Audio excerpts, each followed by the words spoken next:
ପୂଜ୍ୟ ପୂଜାର ସମ୍ମାନ ମିଳୁନାହିଁ। ସ୍ତ୍ରୀ ମାନେ ଅପମାନିତ ହଉଛନ୍ତି, ଯୋଉ ସ୍ଥାନରେ ରହିବା କଥା ସେ ସ୍ଥାନ ପାଉନାହାନ୍ତି। ଆଉ ନିଶା, ଏଇ ଯୋଉ ପ୍ରଶ୍ନ ବର୍ତ୍ତମାନ ସମାଜରେ, ये प्रश्न आजिकार प्रश्न नुह, ये बहुत पुराना प्रश्न। सेथिपाई गीतार सृष्टि होईछि। ये द्वापर जुगर शेष यही समस्या गुड़िक सबू उठिथिला। ये जेतिकी कथा कहले सेथिपाई प्रथमे लेखा अछि, ये अग्नि दौ गर दौश्चैव शस्त्र पाणी धना पह क्षेत्र द्वारा पहताच ए षड़ आतताईन। से द्वापर जुगरे जेतबळे अग्नि द्वारा आक्रमण करिसंती, सेई जदुकुटी जोठी रहिथिले पांडव माने ताकू फोड़ी देइचंती, कौरव माने अग्नि रे आक्रमण करिसंती। गरदौश्चैव भीम को विषलडू भी देइचंती, पुणी शस्त्र रे बहु समय रे आक्रमण करिसंती, धन ताकर अपहरण करि नै जाइचंती।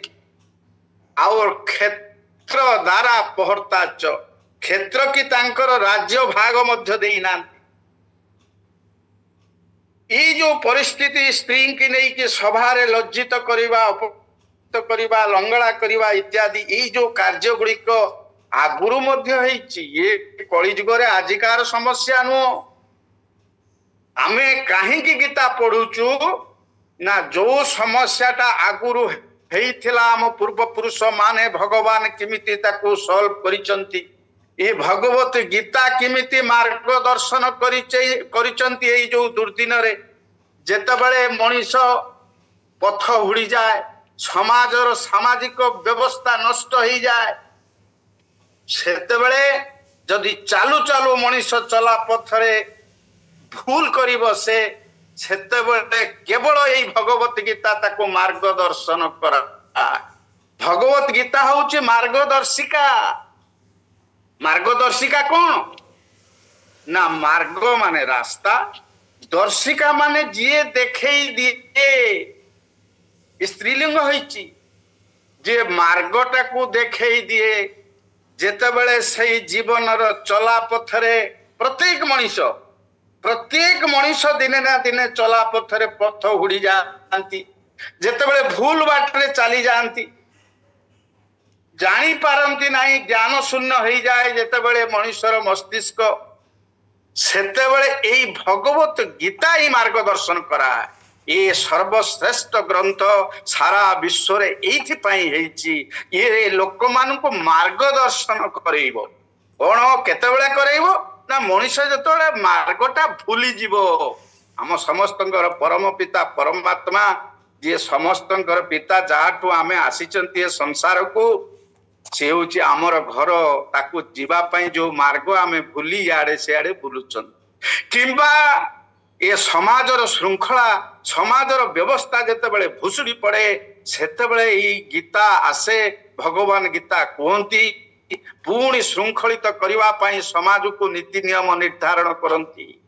मु बारंबार आरंभ रे क्लास नैछि जे for the smooth governance of the humanity God told Bhagavad Gita at the inception of the world, inception of the universe.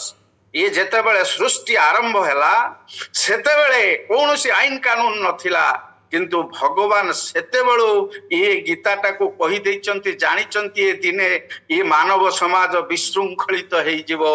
ताको श्रृंखलित करिबा पई, मार्ग दर्शन करिबा पई भगवत गीता कुआ हाइची। मा ये आलोचना कले समय चल जाए, लंबा विषय, 3 घंटा 4 घंटार विषय। ये तो आमर घंटे भी सरीब नाही, तथापि मु टिके शीघ्र कहूची।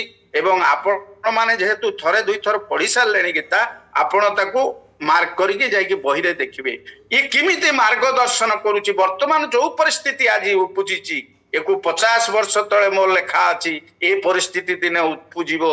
ये मते मो सांग कुए, अरे तू तो जहा कहिथिलु वर्तमान ए मुर्शिदाबाद रे सेया हेलानी, माने सेया हेइ नाही।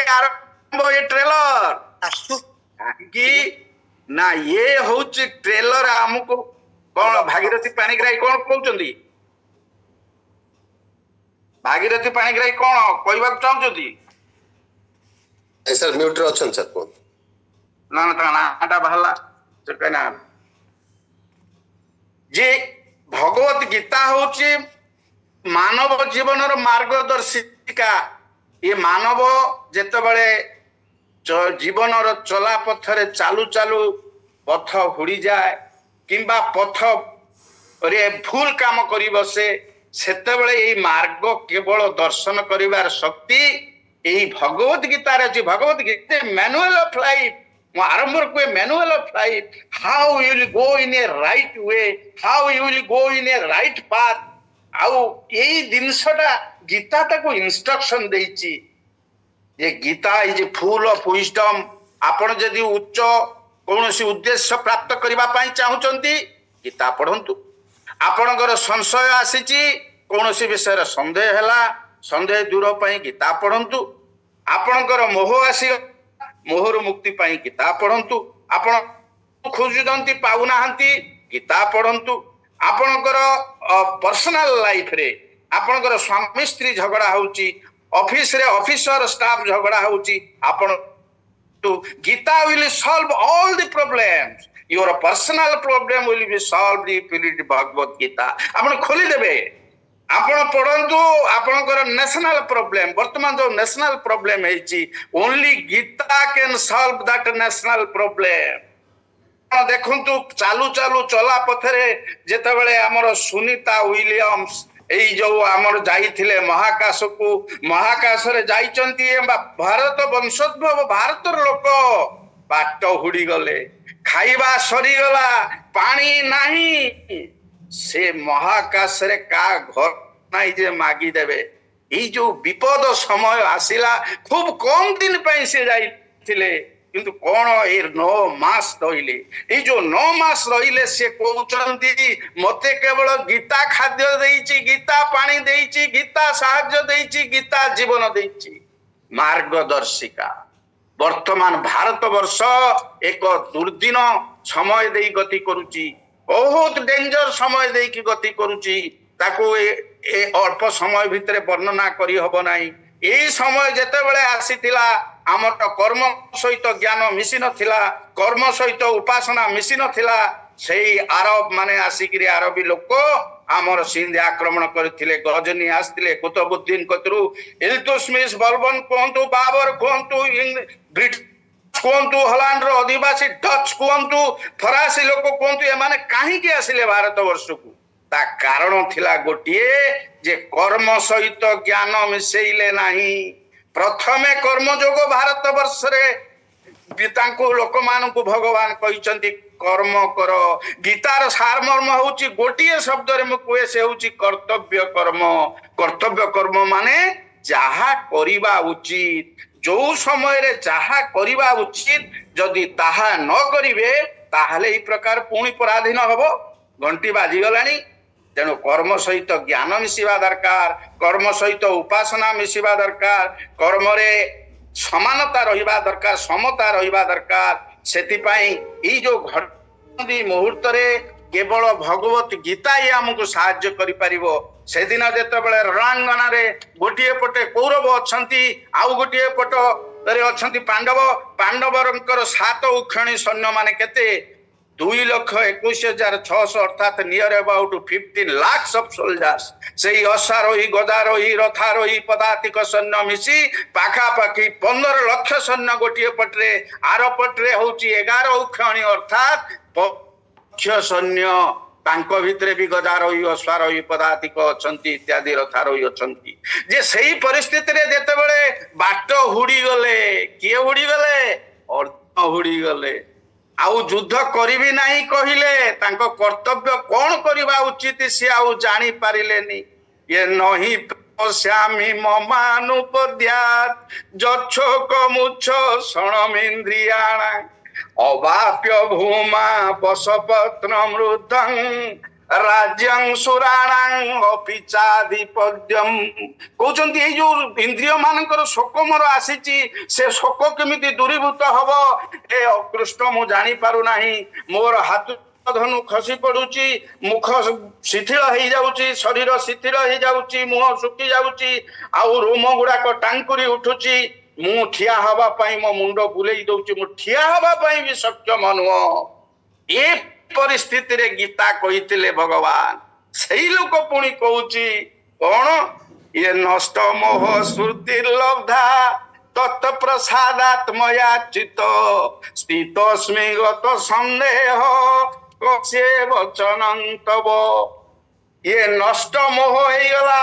ମୋର ମୋହ ଯୋଉ ଥିଲା ଏ ଭାଇ ବନ୍ଧୁ କୁଟୁମ୍ବ ସେମାନଙ୍କ ପ୍ରତି ଯୋଉ ଆଟାଚମେଣ୍ଟ, ଯୋଉ ବନ୍ଧନ, ପୁତ୍ରେଇ ସେଣା ଲୋକେଇ ସେଣା ଧନେଇ ସେଣା, ସେ ସବୁ ଚାଲିଗଲା।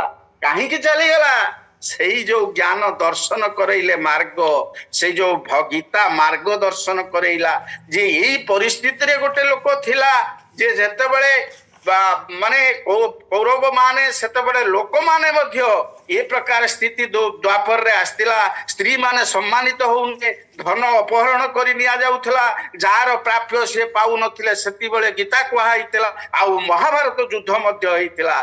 ଏକ୍ଜାକ୍ଟଲି ଯୋଉ ପୋଜିସନରେ ସେତେବେଳେ ଥିଲା ସେ ପୋଜିସନ ବର୍ତ୍ତମାନ ଆସିକି ପହଞ୍ଚି ଯାଇଛି। ଏ ଲୋକ ବୁଝି ପାରୁନାହାନ୍ତି କର୍ତ୍ତବ୍ୟ କଣ କରିବାକୁ ପଡିବ। ଏଇ ଯୋଉ ସାଂଘାତିକ ପରିସ୍ଥିତିର ସମାଧାନ କଣ? Create A problem is not a problem. ସମସ୍ତେ ସମସ୍ୟା ଜାଣିଛନ୍ତି, କିନ୍ତୁ ତାର ସମାଧାନ ଜାଣିବା ଦରକାର। ସେ ଆମେ ଯେତେବେଳେ ପରାଧୀନ ହେଲେ, ତାକୁ ଆମେ ସ୍ୱାଧୀନ କେମିତି ହେଲେ, ଆମେ କଣ କରିକି ସ୍ୱାଧୀନତା ପାଇଲେ?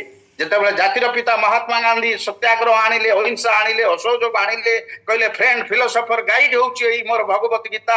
ସବୁ କନସେପ୍ଟ ସେଇ ଆଣିଛନ୍ତି। ଅଭୟଂ ସତ୍ୟ ସଂଶୁଦ୍ଧି ଜ୍ଞାନର ଯୋଗ ବ୍ୟବସ୍ଥିତି ଦାନଂ ଦମଶ୍ଚ ଯଜ୍ଞଶ୍ଚ ଶ୍ରଦ୍ଧୟା ତପୋର୍ଜମ ଇତ୍ୟାଦି ଇତ୍ୟାଦି 16 ଅଧ୍ୟାୟର 1, 2, 3 ପୁଣି 10ମ ଅଧ୍ୟାୟରେ ଅଛି। ଏ କନସେପ୍ଟ ଆଣିଲେ ସେ ସ୍ୱାମୀ ବିବେକାନନ୍ଦ ଯୋଉ କନସେପ୍ଟ ଆଣିଲେ ଯେ ତୁମେ ଉତ୍ତିଷ୍ଠତ ଜାଗ୍ରତ ପ୍ରାପ୍ୟ ବରାନ୍ନ ବୋଧ ତୁମର ଯାହା ଅଛି ପ୍ରାପ୍ୟ। ହେ ଭାରତ ବର୍ଷର ଅଧିବାସୀ, ହେ ଭାରତବାସୀ ମୋର ଭାଇ ଭଉଣୀ, ତୁମେ ଜାଗ୍ରତ ହୁଅ। ତୁମର ପ୍ରାପ୍ୟ ଯାହା ଅଛି ତାକୁ ତୁମେ ଛଡେଇ ଆଣ। ତୁମେ ବସିଲେ ହବନି, ତୁମେ କର୍ତ୍ତବ୍ୟ କର୍ମ କର। ସେଦିନ ସୁଭାଷ ଚନ୍ଦ୍ର ବୋଷ ନେତାଜୀ ଆଜାଦ ହିନ୍ଦ ଫୌଜ ଗଠନ କଲେ। କେମିତି ଗଠନ କଲେ? ଗୀତାର କନସେପ୍ଟ, ହତ ବା ପ୍ରାପ୍ସି ସ୍ୱର୍ଗମ ଜିତ୍ୱା ବା ଭୋକ୍ଷ୍ୟ ସେ ମହିଁ ତସ୍ମାତ୍ ଉତ୍ତିଷ୍ଠ କୌନ୍ତେୟ ଯୁଦ୍ଧାୟ କୃତ ନିଶ୍ଚୟ। ତୁମେ ଯୁଦ୍ଧ କର, ଯୁଦ୍ଧ କର।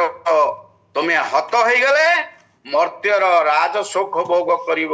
ଯଦି ମରିଯିବ ସ୍ୱର୍ଗକୁ ଯିବ, ଯଦି ବଞ୍ଚିଯିବ ଏଇ ମର୍ତ୍ତ୍ୟ ମଣ୍ଡଳରେ ତୁମେ ରାଜା ହେଇକି ରାଜସୁଖ ପାଇବ। ତସ୍ମାତ୍ ଉତ୍ତିଷ୍ଠ, ତୁମେ ଉଠ, ଯୁଦ୍ଧ କର। ସେଦିନ ଆମେରିକା ଦେଖିଲା, ଆମେରିକା କେତେ ବର୍ଷର ରାଜ୍ୟ? ଏ 1777ରେ ଆମେରିକାର ସୃଷ୍ଟି। ସିଏ ପ୍ରଡକ୍ସନ ପ୍ରଥମେ ବଢେଇଲା। ଯୋଉ ପ୍ରଡକ୍ସନ ବଢେଇଲା, କେମିତି ବଢେଇଲା? ଏଇ ଗୀତାର କନସେପ୍ଟରୁ କର୍ମ ସହିତ ଜ୍ଞାନ ମିଶେଇକି ସେ 24 ଟାଇମ୍ସ ତାର ପ୍ରଡକ୍ସନ ବଢିଗଲା। ଏ ବିଷୟ ତ ଆଲୋଚନା କଲେ ସମୟ ଚାଲିଯିବ। ଏ ଆପଣ ଦେଖିବେ 4ର୍ଥ ଅଧ୍ୟାୟରେ 16, 17, 18 କର୍ମଣ୍ୟ କର୍ମଜ ପଶ୍ୟେତ୍ कर्मणि च कर्मज स बुद्धिमान मनुष्येषु स जुक्त कृष्ण कर्म कृत स बुद्धिमान मनुष्येषु। किए बुद्धिमान? जे कर्म सहित ज्ञान मिसेइबो, कर्म रे ज्ञान देखिबो। ता पूर्वरु द्वितीय अध्याय रे कहि दैथिले ये नेहा विक्रम ना स्वस्ति प्रत्यवायु न विद्यते स्वल्पमल्पस्य धर्मस्य त्रायते मोहतो भया इत्यादि इत्यादि। गीता एमिति गोटे शास्त्र, आपणकर जे कोनोसी प्रॉब्लम हो Gita solves our personal problem. प्रथमे व्यक्तिगत जीवन रु तापरे देश जीवन जाति जीवन हबो। जे हम घर भितर झगड़ा होउची स्वामी स्त्री, ता कारण कोन? केवल अहंकार।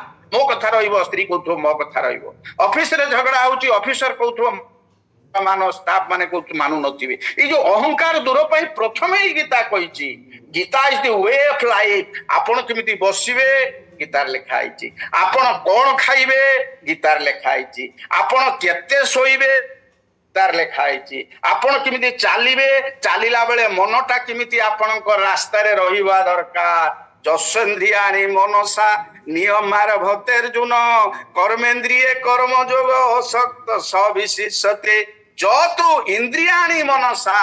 जे इंद्रिय गुड़ाक मन अधीन रे रखिथिबो, मु चालुची मो गोड़ इंद्रिय चालुची मो आखि इंद्रिय रास्ता देखुची मन इंद्रिय भी सही रहा दरकार कर्म कला बेले जदि मन इंद्रियटा अनुपस्थित रुए आपण हाबुड़ी पड़े गाड़ी एक्सीडेंट हो कौन सी लोक कनसस चलला बेले केबे से कोठी तार हाबुड़ी बनी कि एक्सीडेंट हम नहीं ये कनसेप्ट हूँ भगवत गीतार आपण केमिति पाठ पढ़िबे आपण केमिति कथा कहिबे से कथा मध्य गीतार अछि ताकू आलोचना कले समय लागिबो आपणकर क्वेस्ट आपणकर उद्देश्यटा कोन आपणकर गीता जो पढ़िले गीता पढ़िबार उद्देश्य अनुसार आपण प्राप्त हेबे आपणकर जदि उद्देश्य महत् ताहले महत् उद्देश्य आपण गीताटा को लगेबे आपण छोटिया उदाहरण टे देले आपण जानि परिबे आमे गीता पढुचंती शह शह लोकंक भितरु धर मरी की जाई की पहुंचीबा जम पाखरे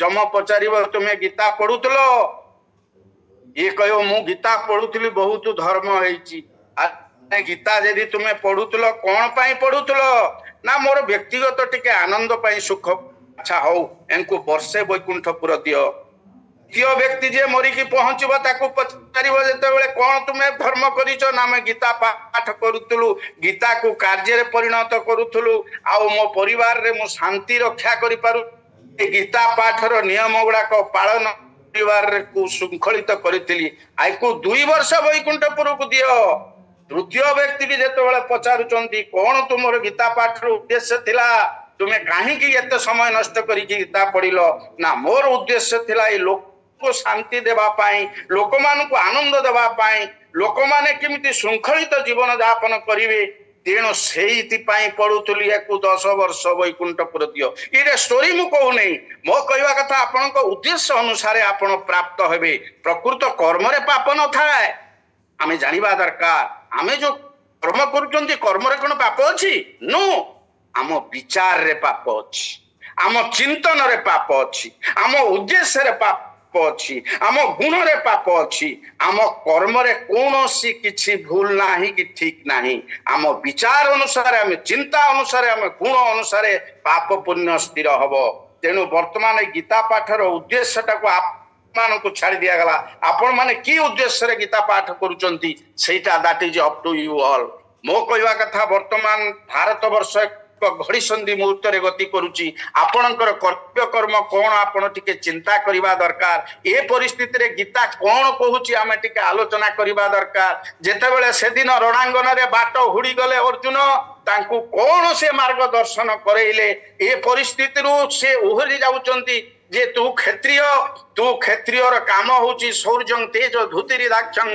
युद्धे चाप्य पलायनम दानं ईश्वरो भावस्य ध्यात्तं कर्म स्वभावजं अरे ये तो युद्ध रे परिचालना करिबा ये समाज रे श्रृंखला रक्षा करिबा ये होची क्षत्रिय मानकर काम से प्रथम एठू वर्तमान आरंभ करिबा जे प्रकृत रे मार्ग दर्शन कोन करिले to solve a problem is a problem की प्रकार सॉल्व हमर भगवत गीता देइची काइना गीता होची हमको आत्मज्ञान प्रदान करे गीता होची हमको कर्तव्य कर्म रो शिक्षा दिए आत्मज्ञान कोन आत्म माने मु ज्ञान माने जानिबा मु को जानिबे मु माने खाली आत्मा नुह मु तो चारियाले आत्मा भरपूर हेई कि अछि से कोन किछे नो मु इज ए ब्रॉडर कांसेप्ट आपण बसी के चिंतन करिवे भारी इंपोर्टेंट आत्मज्ञान माने जो मु मो शरीर मो इंद्रिय मो बुद्धि मो आत्मा ये सबु मिसी के होची मु तेनु सेई मु भितरे मु कोन हेई के आगुरु अछि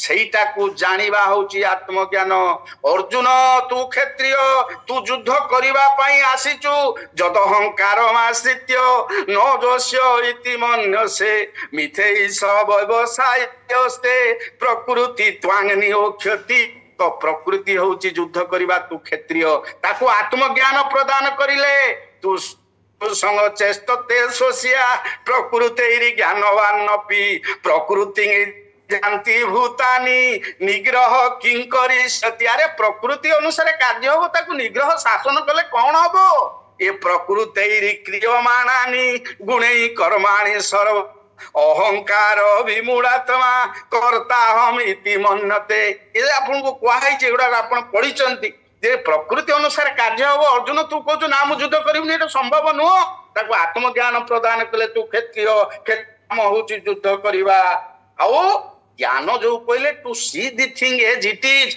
जो वस्तुटा जहा से ठीक सेया जानिबा ये व्यक्तिटा भल नुहे ताको भल नुहे बोली जानिबा ये परिस्थितिटा जहा ताको ठीक जानिबा ताहा ही आत्मज्ञान ताहा ही ज्ञान से को अर्जुन को देइचंती आत्म साक्षात्कार हला कोन आत्म अर्थात मु साक्षात्कार अर्थात ताकू देखिबा मु को आपण प्रत्येक जगह रे प्रत्येक कर्म रे प्रत्येक स्थान रे पाठ पढ़िला बेले सेही मु को देखिबे प्रेजेंस ऑफ माइंड आपण काम कला बेले चालीला बेले सेही मु को तार आत्म साक्षात्कार लाभ होला व्हाट इज आत्म साक्षात्कार आत्म अर्थात मु साक्षात्कार अर्थात देखिबा इंटरव्यू दउचंती इंटर आउ व्यू इंटर माने भीतर अंतर दृष्टि होची व्यू भीतरटा को देखि नेबे से officer what type of man he is आमे गोटे परीक्षा दबा को जाइतिलु मैसूर सेठी पचारिबे घोस्ट घोस्ट लो तुमे 10 सेकंड रे गोटे सेंटेंस कहबो गॉड गॉड लगै गोटे 10 सेकंड रे सेंटेंस कहबो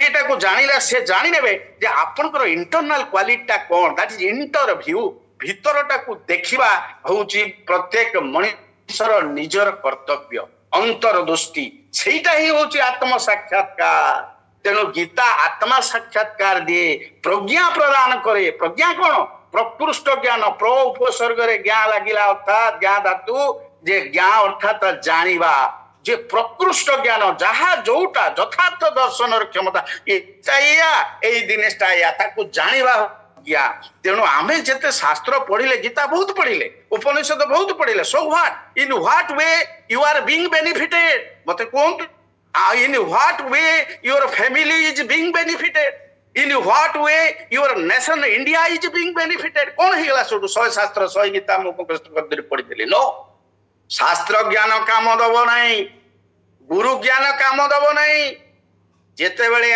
आपण विपद आसीबो ये शास्त्र ज्ञान कोन मने पड़िबो आमे सब ट्रेनिंग नैथिलु वर्ष वर्ष 3 वर्ष दुनिया ट्रेनिंग एरोप्लेन पर ट्रेनिंग किछि काम दउची वर्तमान से शास्त्र ज्ञान शास्त्र रहिला गुरु जहा पढ़ाई से गुरु को पाखे रहिला मुंडर हजिगला एबे वर्तमान जेते बेले आमे जीवन रे चला पथरे चालुचु ता भितरु जेतिकी जिस्ट आम भितरे थिला बोध रे थिला आम अंडरस्टैंडिंग रे थिला सेतक काम दउची सेही स्टोर भितरु आमे वर्तमान खर्च करूचु विपद समय रे हमर सेही बोध ज्ञानटा काम दउची काम दउनी शास्त्र ज्ञान काम दउनी गुरु ज्ञान तेनु आपण बोध रे गीता को आनंतु कर्तव्य कर्म रो शिक्षा नियंतु को व्हाट मु कोन करिवि वर्तमान परिस्थिति रे कोन करिबा उचित आपण सेहीटा को चिंतन करिबा दरकार बोध ज्ञानटा जेतेबेले आसी जीव ना इंद्रिय मन बुद्धि सब संयमित हो ज्ञानटा केवल विपद समय रे साहाय्य करिवो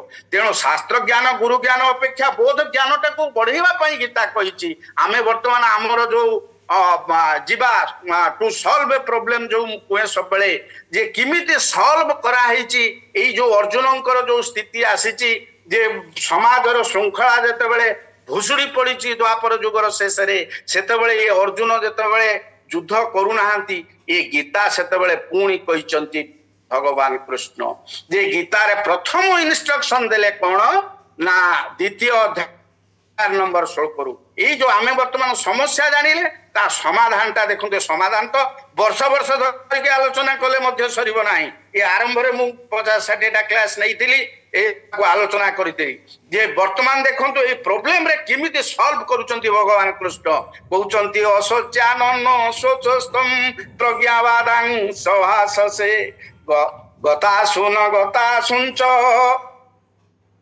नानो सोचंती पंडिता जे कहउचंती अरे अर्जुन ये गत जोटा चली जाइची जोटा आउ आसी नाही जो भविष्य रे बंचिचंती कि मरिचंती ये ज्ञानी लोक माने कोन एगुडा को सब खातिर करंती एगुडा को सब खातिर करूचु ना ना ना ना ना ना ना से गुडा को सब तू चिंता करना तू think of present and do accordingly ये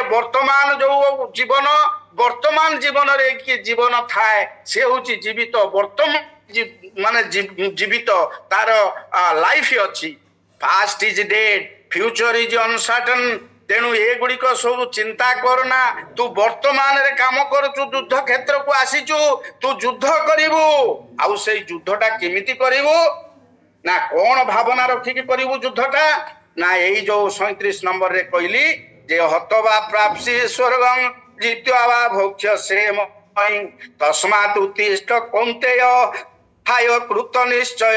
ଆରେ ମରିଗଲେ ତୁ ସ୍ୱର୍ଗ ପ୍ରାପ୍ତ ହଲୁ, ଆଉ ଯଦି ଜୀବିତ ହେଇକି ରହିଗଲୁ ଜିତିଗଲୁ ତାହେଲେ ଧରା ପୃଷ୍ଠରେ ରାଜା ହବୁ, ତେଣୁ ତୁ ଯୁଦ୍ଧ କର। ସେଇ ଯୋଉ ଯୁଦ୍ଧ କରିବାର କୌଶଳରେ ସେ କହୁଛନ୍ତି କଣ କି ପ୍ରକାର ତୁ ଯୁଦ୍ଧ କୌଶଳ ତୁ କରିବୁ ନା ଯୋଗସ୍ଥ କୁରୁ କର୍ମାଣି ସଂଗତେ ଧନଞ୍ଜୟ ସିଦ୍ଧି ସିଦ୍ଧ ସମଭୂତ୍ୱା ସମତ୍ୱଙ୍ଗ ଯୋଗ ଉଚ୍ୟତେ। ତୁ ଏଇ ଯୋଉ ଯୁଦ୍ଧ କର୍ମ କରିବୁ ଯୋଗ ଯୁକ୍ତ ହେଇକି କରିବୁ, ଭଗବାନଙ୍କ ସହିତ ସମର୍ପିତ ହେଇକି କରିବୁ। ସେଦିନ ପୁରୁଷୋତ୍ତମର ଦେବ ଯେତେବେଳେ କାଞ୍ଚି ଅଭିଯାନ କଲେ, କାଞ୍ଚି ରାଜା ତାଙ୍କୁ ପରାସ୍ତ କରିଦେଇଛି, ସେତେବେଳେ ଫେରି ଆସିକି ସେ ମନ ଦୁଃଖରେ ରହିଛନ୍ତି। ସେତେବେଳେ ଅଧ୍ୟାୟ ପଢିଛନ୍ତି କାହା ପାଖରେ ନା ଜଗନ୍ନାଥ ପାଖରେ। କର୍ମ ସହିତ ଉପାସନା ମିଶେଇ ଦେଇଛନ୍ତି, କର୍ମ ସହିତ ଭକ୍ତି ମିଶେଇ ଦେଇଛନ୍ତି, କର୍ମରୁ ଅହଙ୍କାରକୁ ତ୍ୟାଗ କରି ଦେଇଛନ୍ତି। ସେତେବେଳେ ନିଜେ ଭଗବାନ କଣ କରିଛନ୍ତି ନା ସାଙ୍ଗରେ ଯାଇଛନ୍ତି। ସେଇ ଜଗା କାଳିଆ କାହାଣୀ ଆପଣ ଜାଣିଛନ୍ତି। ଇଏ ମନୁଷ୍ୟ ମାତର କରମର ଦାସ, ଫଳ ଈଶ୍ୱର ହାତରେ। ମାନ ଧର୍ମକୁ ଚାହିଁନ ପ୍ରଭୁ ଫଳ ଦେବେ, ଭାବିବ କର୍ମ ଶେଷରେ। ଯେ କଥା ହଉଛି କଣ ନା ମୁଁ ଭୁଲି ଯାଉଛି, କାପୁରୁଷ ସିନା କର୍ତ୍ତବ୍ୟ କର୍ମ ଉପରେ କେମିତି ଇନଷ୍ଟ୍ରକ୍ସନ ଶ୍ରେଣୀରେ ସେଗୁଡାକ ସବୁ ଲେଖା ହେଇଛି, କେମିତି କର୍ତ୍ତବ୍ୟ କର୍ମଟା ଆମେ ଠିକ ଭାବରେ କରିବା। ଯେ ସେଇ କର୍ତ୍ତବ୍ୟ କର୍ମର ପ୍ରେରଣା ଦେଇ ସାରିଲା ପରେ ତାପରେ ସେ କହୁଛନ୍ତି କଣ, ଭଗବାନ କହୁଛନ୍ତି ଆରେ ତୁ ଯୋଉଥିପାଇଁ ଶୋକ କରୁଛୁ କରିବା କଥା ନୁହେଁ, ଆପଣ ମାନେ ଏଗୁଡାକ ଜାଣିଛନ୍ତି, ସେଇମାନଙ୍କ ପାଇଁ ତୁ ଶୋକ କରୁଛୁ। ଏ କର୍ମର ଯୋଉ ଟ୍ରିକ୍ସ ଟାକୁ ସେ ବର୍ତ୍ତମାନ ବତଉଛନ୍ତି ଯେ କର୍ମଟାକୁ ତୁ କୋଉ ଟ୍ରିକ୍ସ ରେ କଲେ ତୁ ଯୁକ୍ତ ହବୁ। ସେଥିପାଇଁ ଗୋଟେ କର୍ମ ଯୋଗ ସେ କହିଲେ। ପ୍ରଥମେ କହିଲେ କଣ ନା କର୍ମଟାକୁ ଇନ୍ଦ୍ରିୟ ସଂଯମ କରିକି କରିବୁ। କର୍ମଟାକୁ ଇନ୍ଦ୍ରିୟ ସଂଯମ କରି କରିବୁ କଣ ନା କର୍ମ କଲା ବେଳେ ତୋର ଜ୍ଞାନ ସେଇଠି ଥିବ, ତ ଇନ୍ଦ୍ରିୟ ସାଙ୍ଗରେ ମନଟା ବି ସେଇଠି ଥିବ। ନିଜର କର୍ତ୍ତବ୍ୟ କଲା କର୍ମ କଲା ବେଳେ ସମତା ଜ୍ଞାନ କରିକି କର୍ମ କରିବୁ, ତେବେ ଯାଇକି ତୁ ଜୟଯୁକ୍ତ ହବୁ। ତାପରେ ସେ କହୁଛନ୍ତି କଣ, ଏ ତୃତୀୟ ଅଧ୍ୟାୟର 7 ନମ୍ବର ଶ୍ଲୋକରୁ ଆରମ୍ଭ ହେଇଛି ଏଗୁଡିକ ସବୁ, ଯେ କେମିତି କର୍ମ କୋଉ ଟ୍ରିକ୍ସ ରେ କରିବ, କର୍ମ କରିବାର ଯୋଉ କୌଶଳ। ଆମେ କର୍ମଯୋଗ ପଢିବାର ମୁଁ ବାରମ୍ବାର କହିଛି ଯେ କର୍ମଯୋଗ ପଢିବାର ମାନେ ଲକ୍ଷ୍ୟ ହଉଛି ଯେ କର୍ମର କୌଶଳଟାକୁ ଜାଣିବା, କର୍ମର ଟ୍ରିକ୍ସ ଟାକୁ ଜାଣିବା। ସେଇ ଟ୍ରିକ୍ସଟା ଆପଣ 7 ନମ୍ବର ଶ୍ଲୋକରୁ ଆପଣ ପାଇବେ ଯେ ଇନ୍ଦ୍ରିୟ ସଂଯମିତ କରିକି ମନ ଅଧୀନରେ ତାକୁ ରଖିକି କରିବୁ। ଆଉ ନିୟତଂ କୁରୁ କର୍ମତ୍ୱଂ କର୍ମ ଯାୟ କର୍ମଣ ଶରୀର ଯାତ୍ରା ପିଚତେନ ପ୍ରସିଦ୍ଧ ଉଦ କର୍ମଣ। ନିୟମିତ ଶାସ୍ତ୍ର ଅନୁଭୂତ ମାନେ ନିୟତଂ କୁରୁ କର୍ମତ୍ୱଂ, ନିୟତ କର୍ମ ଶାସ୍ତ୍ର ଅନୁଭୂତ କର୍ମ, କର୍ତ୍ତବ୍ୟ କର୍ମ, ଠିକ କର୍ମଟାକୁ କରିବୁ, ନିୟମିତ କର୍ମ କରିବୁ। ଯେ ମୁଁ ଆଜି ଗୋଟେ ଗୀତା ପଢିବି କାଲି ପଢିବିନି, ନାଇଁ, ସବୁଦିନେ ଯୋଉ କର୍ମରେ ପାଠ ପଢୁଛନ୍ତି ମାନେ ପାଠଟାକୁ ନିୟମିତ ପଢିବେ, ଠିକ ଶାସ୍ତ୍ର ଅନୁମୋଦିତ କର୍ମ କରିବେ। ଆଉ କର୍ମ କଲା ବେଳେ କଣ ଠିକ ସେ ଆଉ ବତେଇଲେ ନା ଯଜ୍ଞ ଅର୍ଥାତ କର୍ମଣ ଅନ୍ୟତ୍ର ଲୋକୟଂ କର୍ମ ବନ୍ଧନ ତଦର୍ଥଂ କର୍ମ କୌନ୍ତେୟ ମୁକ୍ତ ସଙ୍ଗ ସମାଚର। ଯେ ଯଜ୍ଞ ଅର୍ଥାତ ମାନେ ତ୍ୟାଗ ମନୋଭାବ ରଖିକି କର୍ମ କରିବୁ। ଯେ ଅନ୍ୟ ଜଣେ ମାରି ଦଉଛି, ଜଣେ ଜଣକୁ ହାଣି ଦଉଛି, ଜଣେ ଜଣକୁ ତୁମେ ଠିଆ ହେଇକି ଦେଖୁଥିବ ନା। ତ୍ୟାଗ ମନୋଭାବ ଏ କଥା ଆମର ଆଇପିଏସ୍ ରେ ଆମେ ଯେତେବେଳେ ପଢୁଥିଲୁ ଆମର ଗୋଟେ ରାଇଟ୍ ଟୁ ପ୍ରାଇଭେଟ ଡିଫେନ୍ସ ଥିଲା। ଯଦି ଜଣେ ଜଣକୁ ମାରି ଦଉଛି ତୁମେ ସେ ଲୋକଟାକୁ ମାରିଦବା ଦରକାର, ମାରିଦେଲେ ତୁମର ପାପ ହବନି। ସେ 100 ଆଉ 103 ଅଛି ଯେ କେମିତି private defence against body and private defence against property. ଅନ୍ୟ ଜଣଙ୍କର ପ୍ରପର୍ଟି ଜଣେ ନେଇଯାଉଛି, ଆପଣ ମାନେ ତାକୁ ସେଭ କରିବେ। ଅନ୍ୟ ଜଣଙ୍କର ବଡି ଜଣକୁ ଆକ୍ରମଣ କରୁଛି, ଆପଣ ତାକୁ ସେଭ କରିବେ। This is the instruction of Bhagavad Gita. ଯେ ଏଇ ସମୟ ବର୍ତ୍ତମାନ ଭାରତ ବର୍ଷରେ ଆସି ଯାଇଛି, ଜଣକୁ ଧର୍ଷଣ କରୁଛି, ଜଣ ଜଣକୁ ହାଣି ଦଉଛି। ଆର୍ଟିକିଲ ଇଏ କଣ ଆମର ସେକ୍ସନ ଆଉ ସେକ୍ସନ 103 100 ଏବଂ 103 ଯୋଉଟା କି ଡେଫିନେସନ 97 ଥିଲା ଆଇପିସି ଇଣ୍ଡିଆନ ପେନାଲ କୋଡରେ। ଆମେ ଜାଣିବା ଦରକାର ଏ କଥାଟା ଗୀତାରୁ ଆସିଛି। ତେଣୁ ତ୍ୟାଗ ମନୋଭାବ ରଖିକି କର୍ମ କରିବା ଦରକାର, ଯେ ଆସକ୍ତି ଶୂନ୍ୟ ଭାବରେ କର୍ମ କରିବା ଦରକାର। ତସ୍ମାତ୍ ଅସକ୍ତ ସତତମ୍ କାର୍ଯ୍ୟଂ କର୍ମ ସମାଚାର ଅଶକ୍ତ ହି ଆଚରଣ କର୍ମ ପରମାତ୍ମତି ପୁରୁଷ। ଯେ ଆସକ୍ତି ଶୂନ୍ୟ, ଆରେ ଆସକ୍ତି ଶୂନ୍ୟ କେତେବେଳେ ହବ? ମୋର ଯଦି 100ଟା ଗାଡି ଥିବ, 100ଟା ବିଲ୍ଡିଂ ଥିବ, ମୋର ତ ତା ଭିତରେ ମୁଣ୍ଡ ଚାଲିବ, ଆସକ୍ତି ଶୂନ୍ୟ ହେଇକି କର୍ମ କରିବ। ଯେତେବେଳେ କାମନା ଆସିବ ସେତେବେଳେ ତ ଦୁଃଖ ଆସିବ। ଏଇ ଯୋଉ କାମନା କନସେପ୍ଟ ଯେଉଁମାନେ ଆଣିଲେ, ଇଏ ଭଗବତ ଗୀତାରୁ ଆଣିଲେ। ଆମର ଯେତେ ଶାସ୍ତ୍ର ସାରା ବିଶ୍ୱରେ ସୃଷ୍ଟି ହେଇଛି, ସବୁ ଶାସ୍ତ୍ରର ସାରମର୍ମ ଏଇ ଗୀତାରେ ଏ ମଞ୍ଜି ଭାବରେ ଲୁକାୟିତ ଭାବରେ ଅଛି। ତେଣୁ ଦ୍ୱାପରର ଶେଷରେ ଯେତେବେଳେ ଲୋକମାନେ ବିଶୃଙ୍ଖଳିତ ହେଇଯାଇଛନ୍ତି, ସାଧୁମାନେ କଷ୍ଟ ପାଉଛନ୍ତି, ଦୁରାତ୍ମା ମାନେ କଷ୍ଟ ଦଉଛନ୍ତି ଧର୍ମ ସଂସ୍ଥାପନ କରିବା ପାଇଁ, ସେତେବେଳେ ଭଗବାନ କୃଷ୍ଣ ଏଇ ଗୀତା କହିଲେ ଏବଂ କହିଲେ ତୁ ଯୁଦ୍ଧ କରିକି ତାଙ୍କୁ ପରାସ୍ତ କର, ତୁ ରାଜ୍ୟ ଭୋଗ କର। ଏ କଥା ବର୍ତ୍ତମାନ ସମୟ ସେଇ ଉପସ୍ଥିତ ଯେ ବର୍ତ୍ତମାନ ଭାରତ ବର୍ଷର ଲୋକମାନଙ୍କୁ ସଂଗ୍ରାମ ଶିଖିବାକୁ ପଡିବ। ଯୋଉ ଭୁଲ ପାଇଁ ଆମେ ପରାଧୀନ ହେଇଗଲେ 100 ବର୍ଷ, ସେ ଆଉ ଦ୍ୱିତୀୟ ଥର ଭୁଲ ନହବା ଦରକାର।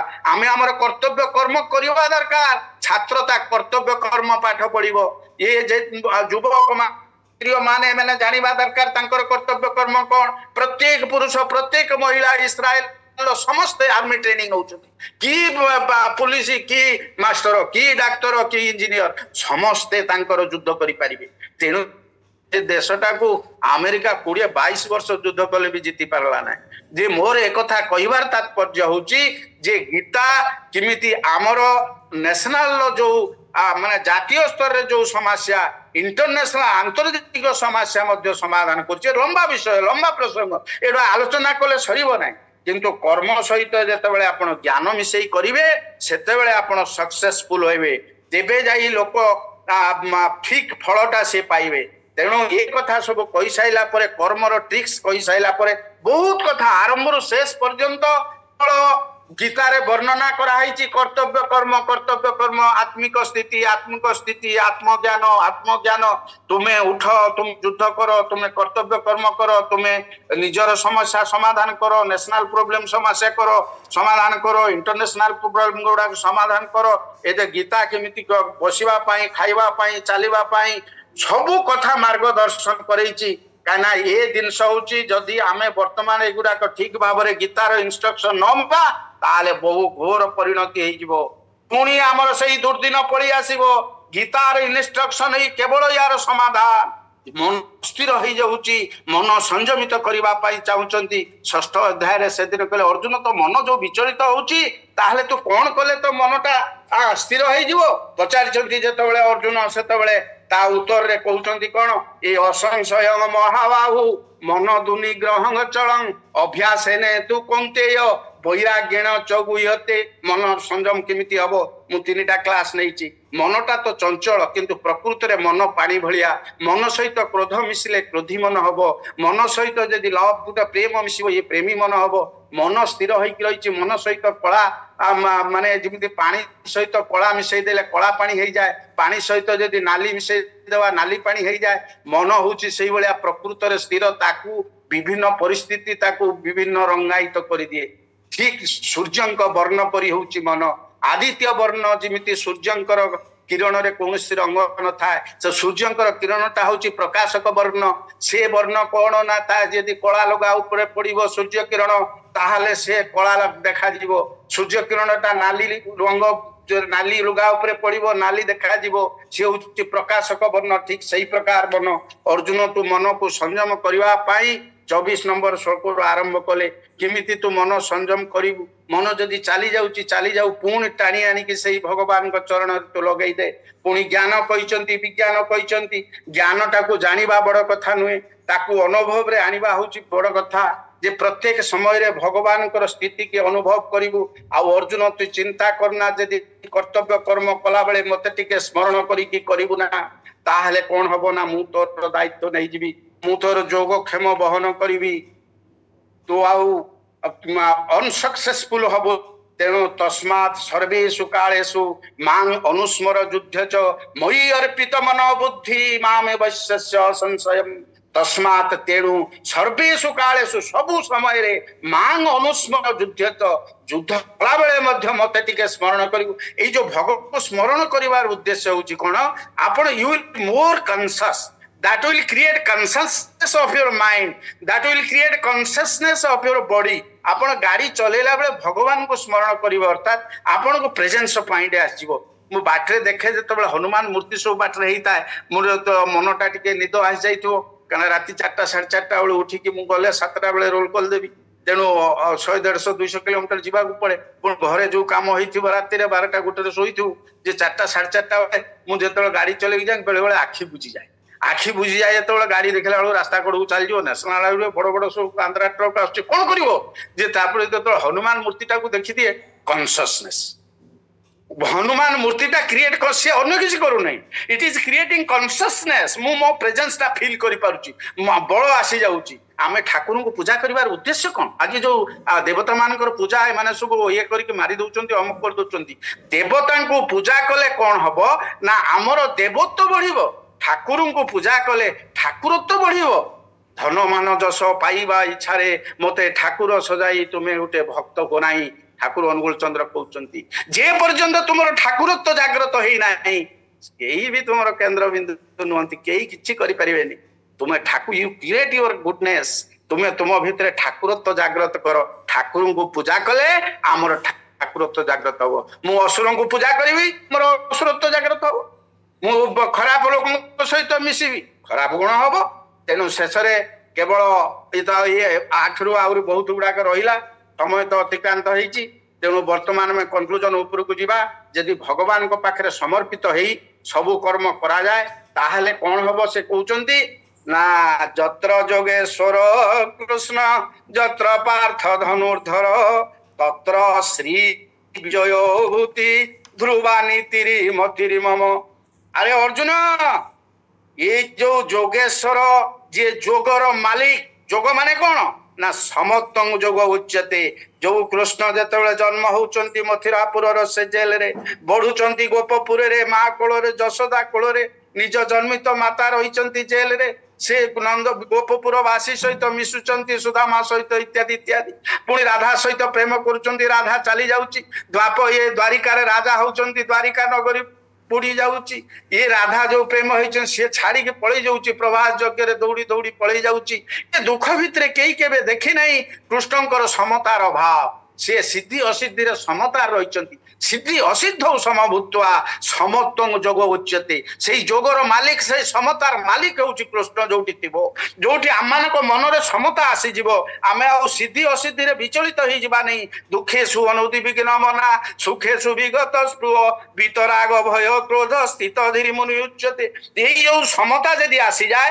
ताहले से ज्ञानर प्रतीक होई जिवो सेते बेले तुमर कोन हबो ना कर्मटा ऑटोमेटिक ता संगे मिसी जिवो जेते बेले विजय हबो से निश्चित भाव रे लक्ष्मी आसीबे सेठी निश्चित भाव रे नीति नियम रहिबो जोठी ज्ञान अछि ज्ञान संगे कर्म अछि ज्ञानर प्रतीक जोगेश्वर कृष्ण अछंती जोठी कर्मर प्रतीक धनुर्धारी अर्जुन अछंती ये दीटार मिश्रण हो गले किसी असंभव रही विजय निश्चित पुणी भारत वर्ष पृथ्वी रे गुरु हब पुणी भारत वर्ष सारा विश्व को दिग्दर्शन दब जिमिति से आरंभ रु थिला आम देश सारा विश्व को दिग्दर्शन दउतला सेही दिन फेरी आसीबो तेणु आमे प्रत्येक कर्म कला बेले आमे जोग युक्त होई करबा अर्थात समता रखी करबा हारी गले आमे विश्व खाई दबुनी जीति गले उत्फुल्ल होई कि नाचिबुनी तेणु ये स्तर को आमको आसवा पड़ो आउ कर्म कला बेले इंद्रिय संयम ही कर आसक्ति शून्य होइके करने को पड़ो त्याग मनोभाव रखी करने को पड़ो समता भाव रखी करने को पड़ो कर्तव्य कर्म कौन ताको जानिकरी ठीक कर्म करने को पड़ो शास्त्र अनुमोदित करने को पड़ो इत्यादि इत्यादि इत्यादि बहुत बहुत बहुत रही स्तर को आम जदि चली जावा ताहले कौन हम ना आउ भारत वर्ष विश्वगुरु हम आउ तार दुख दुर्दिन आसब नहीं एतिक मो वक्तव्य शेष कर समय अतिक्रांत होइछि अन्यथा शरण नास्ति तमेव शरण मम पाप पंके निमग्नस्मि त्राहि मां मधुसूदन।